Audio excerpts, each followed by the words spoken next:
Gittin Daf Maze contains one Mishnah near the beginning of the Daf. Until we get to the Mishnah, the Gemara is going to finish its discussion of our last Mishnah, trying to figure out who the author of the Mishnah is, where there seems to be a contradiction between the Reisha and the Seifa, the beginning and the end. And then we get to our next Mishnah, which discusses the possibility of a get being chal after the death of the husband. So let's see, in our last Mishnah we were discussing if a shliach can make a shliach if he can give over instructions from the husband, and the two halves of the Mishnah seem to be contradicting. What would be the halacha if the husband said to his shliach, give a get to my wife? Can they go and point a different person to write it and other people to sign it? So the beginning of the Mishnah said if the husband said, write the get, they're not allowed to point someone else to write because he meant only they could write. That implies if the husband had not been so specific and he would have just said, give the get, then they can. The end of the Mishnah, though, says that someone else, a different cipher and witnesses, can't sign and write unless the husband told them straight specifically. That would imply that if the husband just said to the first shliach, give a get, then there would be no good. So it's contradiction between the Reisha and the Seifa. So we've tried a few explanations. The Gemara now is trying to defend in a pshat that is already basic, who holds mili loy mimsum l'shliach. A shliach cannot give over instructions under any circumstances, even if you have three people that are the shliach, even if he says tenu, and even if it's imru, even if the husband said to go tell other people, still instructions can't be given over. The husband has to tell himself.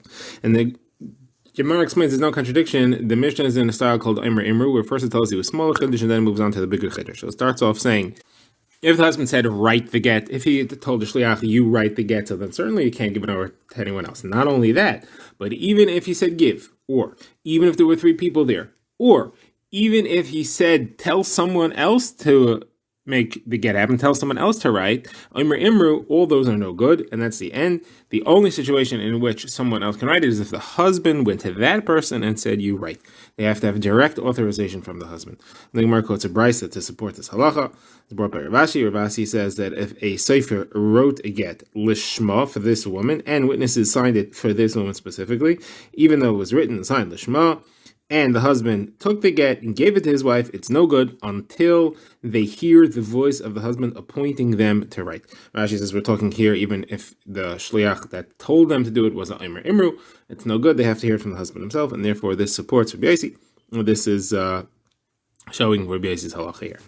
Now, the Gemara has two halachos that we can see from the fact that it says hear his voice. So that they have to hear it. So the Gemara says that specifically shows that if it was Imru, that they didn't hear it from the husband, but the husband said it. That means the husband said to the shliach, point these people. That's no good. They have to hear his voice. The second thing is it has to be his voice. He cannot command it in writing. They have to actually hear the voice. The voice has to be a spoken voice. That's the only way to transmit it. To argue with the opinion we saw earlier, wrote by Rav, that it's enough if he writes it, if he's an Elam and he can't speak it. Well, now we get the next Mishnah, which discusses when a husband makes a get to bichal around his death. And we're going to have three different types of statements he could have said. One, which means it implies that the get should only take effect after he dies, which is impossible, and therefore it's no good. One, which implies he wants it to take effect from before he dies, even though there's a condition which won't be known, won't be fulfilled until after he dies, but the get takes effect retroactively from the time that he gave it while he was alive, and therefore it is good. And one which is not clear, that's a suffix. Then we'll discuss what happens if he was sick, he healed, and we're not sure if it is connected to the original illness or not. So let's begin. The Gemara says that there are three types of expressions that clearly indicate he wants to get to take effect after he dies. That's if a husband is sick and he says to his wife, even if he isn't sick, he says to his wife, this is your get if I die. That means that if I die, then this is your get at that point, which is no good. Or if he says, this is your get from this illness, meaning if I die from this illness, or if he says, this is your get after I die. All these are no good because the get cannot take effect after the person has died already. The moment of the death severs the marriage and she's not married anymore. So she'll be an almana and not a grusha. Now, the case where it works is if he says, from today, if I die, or from now, if I die. That means he's saying, from the moment that I die, that fulfills the condition that the get was dependent on, but once it's fulfilled, it takes effect from this moment. Now, the third expression is if he says Mehayim ula achamisa, from today and after I die. That is a strange expression, and we're not sure what he means. Does he mean Mehayim? Does he mean that from today and stipulating that I die, same as the second case that we said before, which is good? Or is he changing? He said Mahayim, that it should take effect from now, and then he changed and said, you know what, forget it. I want it to take effect after I die. In that case, then he's trying to have it take effect after he dies, and it's no good. So since we don't know what he means, it's a suffix, and therefore she's suffix Gerusha suffix Almana once he dies. She's free to marry other people either way. The question is, if she fell to Yibum, what is her halacha now? If she's an almana, she can't do yibum. If she's an almana, she has to do yibum. If she's a grusha, then she cannot do yibum. So the halacha is that she has to do chalitza to get her out of the possible yibum. She can't do yibum.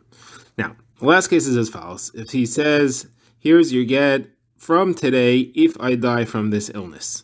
Then he recovered, walked around the marketplace, got sick, and died. So we have to try to make an assessment here if his later sickness was a result of his original sickness. If you can continue it, if you can consider it one long sickness, then the condition is fulfilled and he died from this illness and she is divorced. Otherwise, she is not divorced because he did not die from this illness. It's not a fulfillment of the condition and therefore she's an almana. Gemara begins by clearing up some linguistic issues here. Gemara says, what does the phrase im mati mean? If I die, that means that it takes effect after I die or it takes effect now. So the beginning of the Mishnah clearly says that if he says this is your get im mati, that he's trying to make take effect after he dies. So im mati means after I die. If that's true, then if he said mehayim imati, should be the same as if he said mehayim ulachar misa, because imati and lachar misa is the same thing. They both are saying if I die, after that I should take effect. However, we have two very different piskei halacha here. If he says mehayim ulachar misa, we said it's a suffix. Well, if he's retracting or if he's adding a condition. But if he says mehayim imati, there we're assuming that he means it for it to be a stipulation, a tanai, and it takes effect, and it's kosher after he dies. So why? If imati means after I die, then it shouldn't work. It should be the same suffix. So my answer is imati is a phrase that could go both ways. It could mean from now, it could mean after I die, and it depends. If it's put together with a mehayim, then it clearly means from now. If it's not put together with a mehayim, then it clearly means lachar misa, and then it's no good. The Gemara now gets into the specific halacha of the Mishnah where he said, Zegitech im mati, this is your get if I die. The Gemara is going to quote a halacha of Rav Huna, which is contradicted by our Mishnah, and the Gemara is going to show support for it and make it the entire Mishnah a machlekes. So Rav Huna says, Rav Huna says, if he says, Zegitech im mati, this is your get if I die, it's a suffix, and she has to do chalitza. If her husband dies without children, she falls to yibum, she has to do chalitza, she can't do yibum. That means that the get is at least a suffix. So our Mishnah clearly said that lo yomer klum. It said he doesn't say anything, it's completely invalid. So Gemara says it's invalid in the sense that she's not free. However, it is still a suffix, and she's also not falling to yibum. Gemara says that can't fit in the Mishnah. The Mishnah says that later about the case of mehayim ula achar misa. That's where we say it's a suffix. Clearly implies this case it's not a suffix. It's a vadai postal get because he wants to take effect lachar misa. So the Gemara says you're right. Rav Huna does not fit with our Mishnah. It's a machlekes tanaim. Rav Huna is going like Rabbi Yosi. And the Gemara brings a machlekes Rabbi Yosi and Rabbi Yehuda, which the Gemara calls the Rabbanan and Rabbi Yehuda, as to whether a shtar is not talking about a get there, talking about a shtar, if it has a date on it from today, but it says in it should take effect in the future, lachar misa, does that mean for it to be retroactive or not? According to Rav Yehuda, it has to say mehayim. The fact that it has a date on it doesn't mean that it takes effect retroactively from some future point or when the tanai is fulfilled. If it says mehayim, then it's from today. It doesn't say mehayim, then it's whenever that happens. According to Rabbi Yosi, if there's a date on it, then he's saying mehayim. Then that, without saying so, that means that it should take effect from today, from whatever point the condition is fulfilled. The Gemara there is discussing a man who wants to give his property away, but he wants to maintain rights to the fruits, the usage, until he dies. Now the Gemara assumes that the same thing happens here, and therefore Rabbi Yossi would hold that since there's a date on it, it's just like saying Mayim. So therefore, if it has a date on it, and he says Lachar Misa, it's the same as a case of Mayim Lachar Misa, and it's a suffix. And yes, it doesn't fit in our Mishnah, but this is Rabbi Yossi who's arguing on our Mishnah. It's Rabbi Yossi and Rabbi Yehuda. So Gemara asks, okay, if it's Rabbi Yossi, then it shouldn't be a suffix. Rabbi Yossi says that whenever there's a date on it, it's like he said Mehayim finished. It's not Mehayim Ula Achar Misa, it's Mehayim. So then it should be kosher without any suffix. Why is Rav Huna paskening that it's a suffix and she needs chalitza? She shouldn't even need chalitza. She should be able to go free completely because she's a divorcee, not an almana. So the Gemara offers a possible resolution. The Gemara says maybe Rav Huna is not sure. He's a suffix if the halacha is like Rav Yossi or like Rav Yehuda. And therefore he says it's a suffix whether she's divorced or she's an almana, and therefore she needs chalitza. So Gemara says it can't be because we'll show you that Rav Huna clearly paskins like Rav Yossi. Gemara to show that brings an incident. The Gemara says that Rabba Bar Avua became sick, and Rav Huna Rav Nachman went to visit him. On the way, Rav Huna said to Rav Nachman, "Do me a favor, ask Rav Yossi, ask Rabba Bar Avua if the halacha is like Rav Yossi or if it's like Rav Yehuda." And Rav Nachman said, "I don't know Rav Yossi's reason. I know he says that if somebody tries to do something gla'achar misa, it works. I don't know why." And Rav Huna said, all right, well, he was saying, how could I ask if the halacha is like him if I don't know his reasoning? And Rav Huna said, you know what, you ask and we'll see what he says, and then I will explain to you Pshat and Rabbi Yossi. So they asked, Rav Nachman asked Rabbi Bar Avua, who's halacha like? And Rabbi Bar Avua said, I know from Rav that the halacha is like Rabbi Yossi. And Rav Huna said, afterwards he explained to Rav Nachman that the reason is because he holds the fact that there is a date written on the document means that he wants it to take effect from the time of the date. So what we see from here is that Rav Huna was clearly holding like Rabbi Bar Avua. That's what I wanted to ask him. And since Rabbi Bar Avua said the halacha is like Rabbi Yossi, Rav Huna for sure held that the halacha is like Rabbi Yossi. So therefore it could not have been a suffix. So says the Gemara, okay, Rav Huna for sure holds like Rabbi Yossi. He had a suffix if Rabbi Yossi applies in this case or not.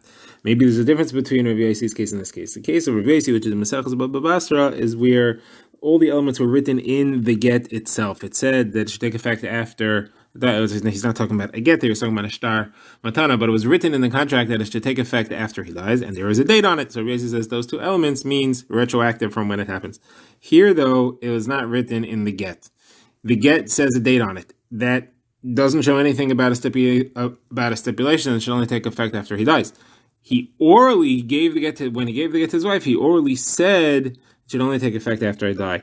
Rabbi Yossi may not say here his halacha. He may say, you know what he's doing? He's canceling the date aspect of it. He's saying, I don't want it to take effect from now. I want it to take effect what I'm telling you, which is after I die. And therefore, Rav Huna wasn't sure what Rabbi Yossi would say in that case, and therefore he says the suffix. Not like Rav Yehuda, who certainly says that the fact that there's a date on it is insignificant, but at least it's a suffix whether it applies there. Someone says it can be because we have a Mishnah that clearly applies Rabbi Yossi, even in a case where the condition or the Tanai was put on orally and it was not reflected in the text of the get itself. The Gemara brings that Mishnah. The Mishnah is where somebody gives a get to his wife. There's a date on the get, of course, and he says, this is your get. If I don't come back within 12 months, he dies within the 12 months, so he doesn't come back. The get is no good because he meant for the get to take effect after 12 months when the condition is fulfilled, or then it's too late because he died already. That's Tanakama. And then the Brisa says that there's a Rabbi Seinu that said that she's allowed to get married without doing chalitza. The get is for sure kosher.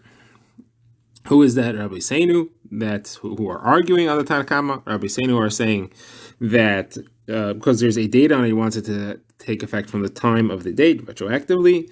So since it's Rabbi Yehuda, the Gemara quotes Rabbi Yehuda Mishmuel says it is the court that allowed people to use the olive oil of Evdei Avodah Zarah. It's a Gemara in the Masechta later on Daf Ayin Vav, which we said there that is Rabbi Yossi. So you see that Rabbi Yossi says his halacha even in the case where the stipulation that's added was only oral. So therefore that cannot be Rav Huna suffix. We have to look for something else. So the Gemara wants to say, okay, very simply, Rav Huna was clear what Rabbi Yossi holds. Rabbi Yossi says it even in the case where it's oral, where he added the la'achar misa part orally. The question that Rav Huna had was, is the halacha like him in that case?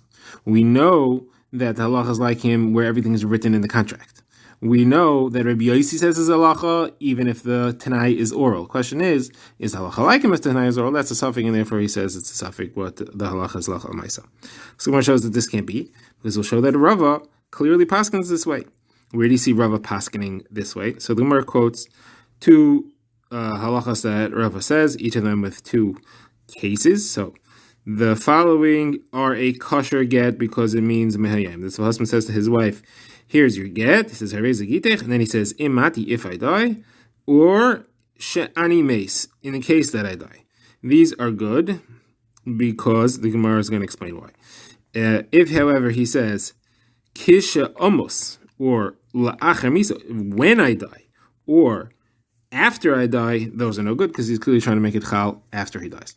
So now the Gemara says, why is it kosher in the first two cases? If the reason is because he said mehayom from today, and therefore it's Rabbi Yehuda's opinion, so there's no chiddush.